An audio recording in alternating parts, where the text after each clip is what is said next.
시편 94편 12절부터 23절입니다. 시편 94편 12절부터 23절까지 우리 한 절씩 교도하겠습니다. 여호와여, 주로부터 징벌을 받으며 주의 법으로 교훈하심을 받는 자가 복이 있나니 이런 사람에게는 환난의 날에 피하게 하사 악인을 위하여 구덩이를 팔 때까지 평안을 주시리이다. 여호와께서는 자기의 백성을 버리지 아니하시며 자기의 소유를 외면하지 아니하시리로다. 심판이 의로 돌아가리니 마음이 정직한 자가 다 따르리로다. 누가 나를 위하여 일어나서 행악자들을 치며 누가 나를 위하여 일어나서 악행하는 자를 칠까? 여호와께서 내게 도움이 되지 아니하셨더라면 내 영혼이 벌써 침묵 속에 박혔으리로다. 여호와여, 나의 발이 미끄러진다고 말할 때에 주의 인자하심을 나를 붙드셨사오며 내 속에 문지 많을 때에 주의 인간이 내 영혼을 즐겁게 하시나이다. 율례를 빙자하고 재난을 줄이는 악한 재판장이 어찌 주와 어울리까? 그들이 모여 의인의 영혼을 치려하며 무죄한 자를 정죄하며 피를 흘리게 하라. 여호와는 나의 요새이시오 나의 하나님은 내가 피할 반석이시라. 그들의 죄악을 그들에게로 되돌리시며 그들의 악을 말미암아 그들을 끊으시리니 여호와 우리 하나님이 그들을 끊으시리로다. 아멘. 오늘 이 말씀은 사실은 굉장히 큰 복음의 그런 말씀입니다. 여호와로부터 징벌을 받으며 주의 법으로 교훈하심을 받는 자가 복이 많으니, 즉 하나님으로부터 징벌을 받는 자, 우리가 가끔가다 매를 맞는다 이런 표현하지 않습니까? 그리고 주의 법으로 교훈받는 자, 훈계받는 자, 야단받는 자는 복이 있다 이런 말씀을 하는 거예요. 우리 하나님을 생각할 때 늘 사랑해 주시고 늘 우리를 안아주시고 품어주시는 하나님도 있지만은 때로는 징벌과 또한 교훈하심으로 이렇게 우리를 야단친다 이런 표현을 우리가 오늘 이 말씀을 그렇게 하는 거예요. 왜 우리에게 이렇게 하십니까? 환난 날을 피하게 하시며. 사실은 우리가 이 땅에 살면서 그리스도 안에서 늘 따스함을 통해서 계속 이렇게 살아간다 하면은 우리가 주의 은혜를 잊어버릴 것 같아요. 늘 좋은 날만 있으면은 대한민국 날에 늘 햇빛만 쨍쨍 내리면은 사막이 되겠죠. 사막이. 그래서 결국은 당장은 뭐 곡식이 잘 되고 뭐 과일이 잘 되고 그럴 것 같지만은 결국은 햇빛이 계속 쬐면은 사막이 돼갖고서 그냥 생명이 살 수 없는 풍성한 열매를 위해서 햇빛을 주세요 그렇게 기도하겠지만은 결국은 그 풍성한 햇빛이 모든 것을 다 마르게 하고 그냥 모든 것을 다 죽이게 하는 그런 일이 된다는 것이죠. 하나님에 대한 신앙생활도 마찬가지로 우리가 하나님 우리가 늘 은혜를 주세요. 하나님께 늘 풍성한 따스한 그 은혜만 준다면은 우리가 첫째로 감사거리를 잃어버리잖아요. 감사도 잃어버리고 또 하나님이 늘 풍성한 은혜 속에서 있다 보니까 여러 가지 그 모자란 것을 우리가 모르는 거예요. 그러다 보니까 우리 마음도 곧 사막이 되겠죠. 사막이. 그런 것처럼 하나님으로부터 가끔은 채찍도 맞고 하나님께 나와서 또 거꾸로 잡고 주여 용서해 주세요. 이렇게 우리가 또 궁일하심을 또 간구하고 이러면서 이렇게 우리가 나가는 것이 건강하다는 것이죠. 근데 2절 말씀 보니까 이런 사람에게는 2절 함께 읽어볼까요? 시작. 이런 사람에게는 환난의 날을 피하게 하사 악인을 위하여 구덩이 팔 때까지 평안을 주시리로다. 환난의 날을 뭐 작은 의미에서 우리가 환난을 볼 수 있겠지만 이 환난의 날을 우리가 큰 심판이라고 볼 수 있겠습니다.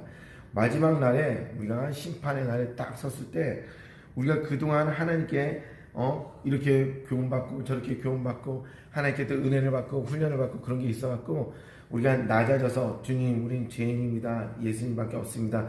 이런 자세를 이렇게 겸비하고 있었기 때문에 마지막 심판 때는 어떻게 되겠습니까? 우리가 은혜를 받고 그 심판을 우리가 견딜 수 있는 거예요. 이게 진짜 은혜인 거예요. 은혜. 이 땅에서 뭐 잘 돼갖고 뭐 대통령이 되고 뭐 장관이 되면 무슨 소용이 있어요? 우리가 사막이 되버리면 마지막 심판 때 이미 악인이 되어버렸을 텐데 하나님의 국민도 모르고 예수 그리스도 나는 죄인입니다 이런 소리도 잘 안 할 텐데 자기 의로 충만해갖고서 그냥 진짜로 세상 사람들과 똑같은 길을 걸을 수도 있을 텐데 그런데 우리는 하나님께 대해서 늘 겸비하고 그래서 은혜나 훈련 없이 부자가 된 사람은 참 예수 찾기 힘들다고 그래서 갑자기 부자 된 것이 큰 복은 아니다 이렇게 저도 목사님들한테 많이 들었던 것 같아요. 그래서 하나님의 그 어떤 그 훈련 없이 막 이렇게 부유함을 놓으면은 다 그냥 자기가 잘된 살고 자기 길을 간다는 거예요. 그래서 하나님께서 주로부터 징벌 받으며 주의 법으로 교훈하는 심을 받는 자가 복이 있다. 이것처럼 하나님께 대해서 늘 우리가 무너지고 또 쓰러짐을 통해서 주님 저를 용서해 주세요. 이렇게 해서 우리가 낮아짐을 통해 겸비함을 통해서 이렇게 나가는 자들이 마지막 심판에서도 견딜 수 있고 또 주의 은혜 속에서도 우리가 그걸 통해서 예수님과 같지 않게 동행할 수 있는 그런 시간이 될 수 있다는 것은 사실입니다. 그 이하가 똑같아요. 14절 보면은 여호와께서는 자기 백성을 버리지 아니하시며 자기 소유를 외면하지 아니하시로다. 하나님의 백성은 그냥 한번 딱 움켜쥐면은 하나님께서 외면하지 않고 변하지 않으시는 것이 바로 하나님이라는 것이죠. 심판의 의로 돌아가려니 마음이 정직한 자가 다 따르로다. 하나님께 붙어있기만 하면은 그 어떤 것도 우리를 끊지도 못하고 우리를 갖다 어떻게 변질시키지 못하는 것이 하나님께 그냥 붙어있으면 되는 거예요. 그래서 우리가 늘상 기도해야 될 것이 바로 뭐냐면 그냥 예수님께 나아가는 거예요. 요번에 그 세미나 가서 제가 아주 충격을 먹었어요. 충격을. 저는 친구가 그걸 해갖고서 뭐 그냥 55만 원짜리니까 세상에 목회자 세미나 이렇게 비싼 데 없거든요.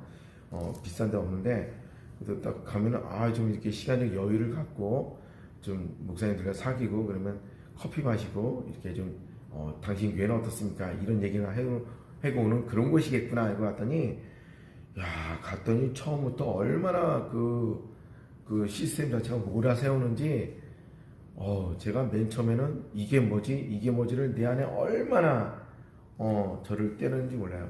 근데 그 다음에 또 뭐가 오냐면 제가 얼마나 많이 펑펑 울면서 해기지 않았지만은 이 내면의 진동 떨림이 오면서 성령님이 그러신 것 같아요.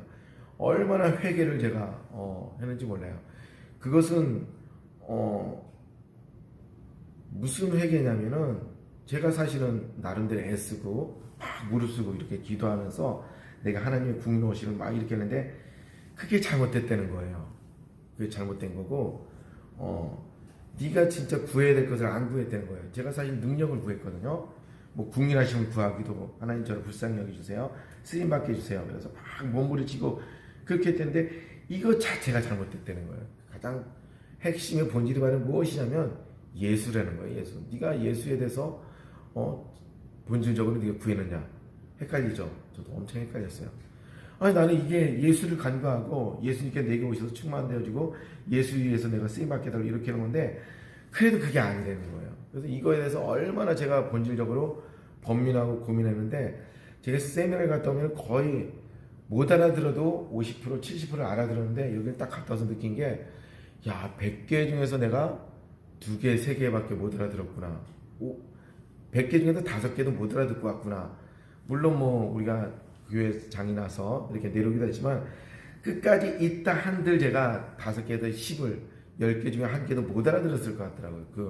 그 세미나의 그 내용 자체를. 그래서 제가 그 시간마다 뭐 졸기도 했지만은 얼마나 제가 진짜 이 가슴속에 떨림이 오고 두려움이 오면서 그냥 막 충격이었어요. 제가 완전히 충격을 먹고 오살리도 내가 기도하러 막 애를 쓰고 몸부림치고 막 이렇게 기도하러 정기적으로 올라가고 막 그러면서 또 하나님께 예배하고 막 그렇게 하고 있는데 그거는 내가 기존적에 막 그 예배하던 그런 폼 속에서 막 애를 쓰고 무릎 쓰는 건데 이거는 뭐 완전히 나를 갖다가 이대로 가면 너는 연자맷돌을 매갖고 바닷속에 던진다는 그 말씀을 지식적으로 알고 있었는데 그게 나한테 가슴에 와 닿은 거예요. 그러니까 제가 얼마나 충격이 왔겠어요. 충격이 와갖고 그냥 어찌할 거 하다가 그냥 그게 말로써 어찌할 거가 아니라 이 가슴속의 진동이에요. 그냥 진동이 파동이 막 일어나갖고 성령님의 파동이었던 것 같아요. 그래서 저는 굉장히 충격을 받고 굉장히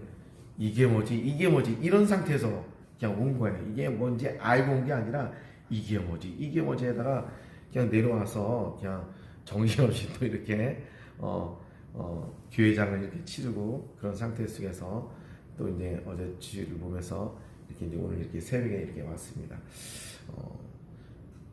가장 중요한 것은 예수님인 것 같아요. 우리가 무엇을 하고 무엇을 통해서 이렇게 하는 것이 아니라 내 안에 예수 그리스도께서 나를 끊임없이 내가 예수만을 간구하고 예수만을 위한다면은 하나님께서 우리의 모든 것을 간섭하신다. 그 말씀이 지식적으로만 저도 알고 있었고 지식적으로만 이걸 가르치고 했었는데 실질적 사건으로 이렇게 한다는 말씀을 들었을 때 굉장히 제가 두려웠습니다.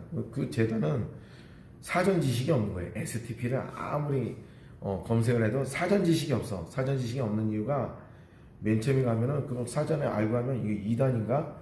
또 다른 이런 식으로 일어날 정도로 굉장히 충격적인데 거기는 딱 우리 재단, 우리 교단, 우리 장로교 스타일에서 한 거예요. 장로교. 그러다 보니까 그 교리도 다 맞아요. 그냥 우리가 4대산이 있다고 했죠. 바울, 어거스틴, 칼빈, 우리는 통합치기 때문에 신정통주의 칼바르트예요. 근데 거기는 현대 신학을 하지 않고 그래서 바울, 어거스틴, 칼빈 신학 요거 세 개를 하고 있는데 정통 교리에서 벗어나지도 않아요. 말씀 해석적 면에서 아주 직관적이고 아주 그런 진짜 우리 장로교 사람이 앉아있으면 딱 맞는 그런 교리인 거예요.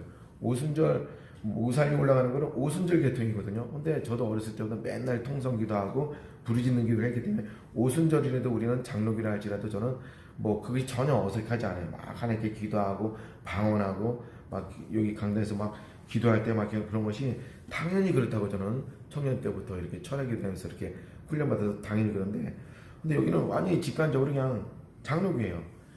아침 7시 50분부터 시작해갖고 밤 9시 반까지 하는 게 그냥 다른 거 없어요. 그냥 말씀으로 계속 사람들 후들겨 까는 거예요. 그냥 말씀으로 계속 사람들 후들겨 까고 거기 목사들을 꼼짝도 못하게. 그러니까 목사들이 여유가 없어. 그냥 뭐 쉬는 시간도 딱 20분 주면 계속 소리 지르면서 1분 전입니다, 3분 전입니다. 계속 들어가게 만들어.